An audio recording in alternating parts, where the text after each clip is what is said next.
Friends in Christ, Pastor Brian here.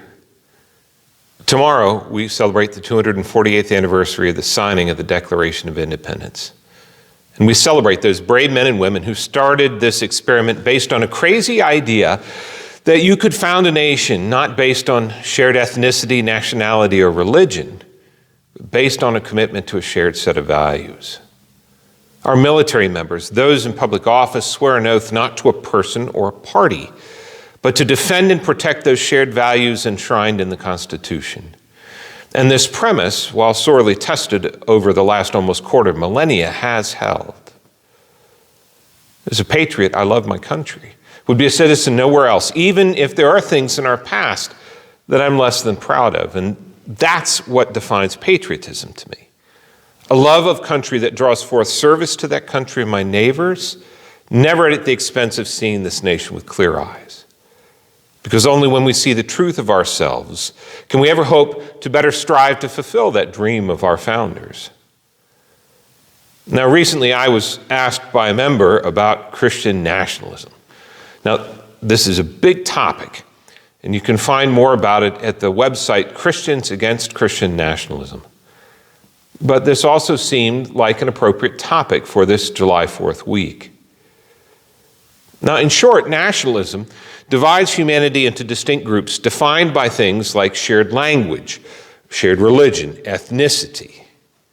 Nationalists believe that each of these groups should have their own government, and that government should protect that particular identity. So, white nationalism says, well, only white people are truly Americans, and laws should protect that. That's the essence of what Jim Crow laws were about. Now, while it's more nuanced than this, Christian nationalism basically says to be an American is to be Christian, and vice versa. And it demands that government support and promote the Christian religion through its policies. Now, as a follower of Jesus and as a patriot, I reject that assertion. I find it to be anti-Christ, contrary to the Constitution and the intent of our founders, and dangerous for the proclamation of the gospel according to our Lutheran tradition. I find it to be anti-Christ because Christ's reign was never about secular power. He had his chance when the crowd in John 6:15 comes to make him king, and instead Jesus withdrew. Because his reign is not of this world. His power is not that of force and law, but of compassion and grace. Jesus commands his disciples not to go and take over the government. Instead, it's to love one another as God and Jesus had loved them, to heal others, feed others, to have compassion for one another. Christian nationalism is contrary to the Constitution and the intent of our founders. Some of the earliest settlers of this land came because they were persecuted and diminished in public life because they did not follow the state-supported religion.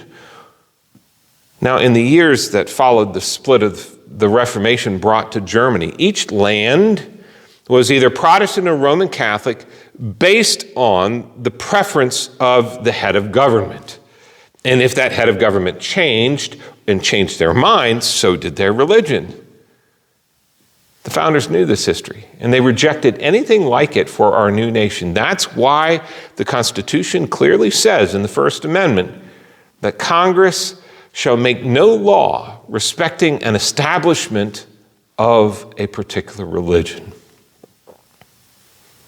Now, Christianity, although not necessarily practiced in a way that we would recognize today, was indeed prevalent throughout the original 13 colonies. And the Bible was one of the main books that folks would have in their household. And so that imagery was often used in public speaking and writing because, like TV shows used to be, it was a common language for people. They would recognize the images and the stories.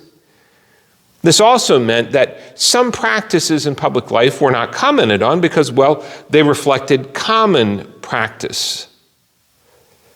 However, according to a 2020 PRI survey, almost a quarter of Americans identify as religiously unaffiliated and 5% with non-Christian religions: Judaism, Islam, Buddhism, Hinduism, Unitarian Universalist. And so with this broadening of diversity in the U.S., we are needing to heed the founders' wishes more thoughtfully so that our governing does not establish or favor one religion over another.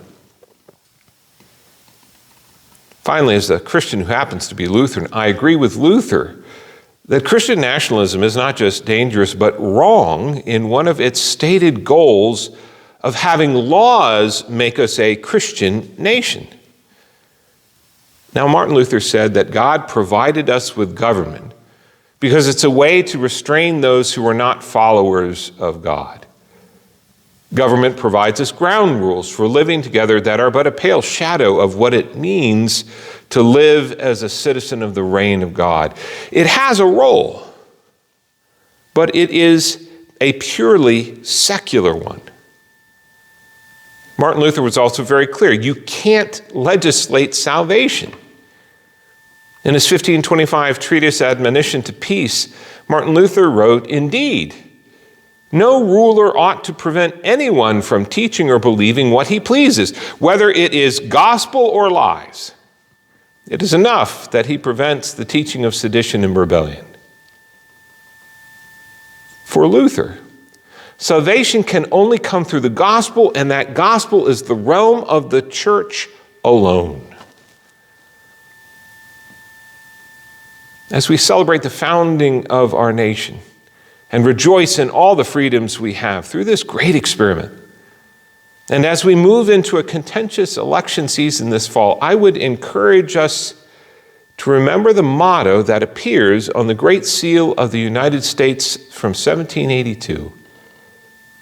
This motto is E pluribus unum, out of many, one. It was the de facto motto of the U.S. throughout much of our history. It fits the dreams the founders had, that out of this great melting pot of the United States, with many religions, languages, ethnicities, we would recreate one nation, unified by a commitment to the Constitution. A unity that both ignored and celebrated the diversity of the people who make up this great nation. Happy July 4th to you and your family, and God's blessings.